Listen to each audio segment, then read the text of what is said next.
So I did a poll over on my YouTube channel asking this question: which version of Gerald Robotnik was the better version, the movies or the games? And 71% of people said that the movie version was better.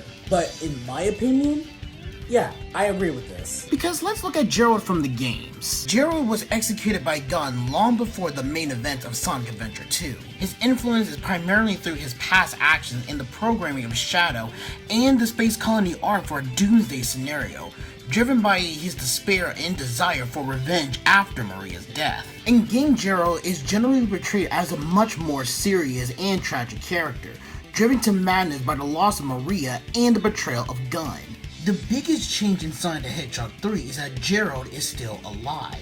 This allows him to be an active villain in the present, creating an imminent threat. But like the games, his motivation is still rooted for the revenge of Maria and desire to destroy humanity using the Eclipse cannon. His betrayal is much darker, colder, and more dangerously unhinged, and it allows a direct conflict and new character dynamic that couldn't exist with the deceased Gerald. Now don't get me wrong, both versions of the character serves their purpose in the narrative, but because we were able to see him go down this path of villainy and insanity real time in the movies, it just makes his action more gut-wrenching, and that's why I have to give it to the movies. But that's just what I think. Let's start a conversation in the comments.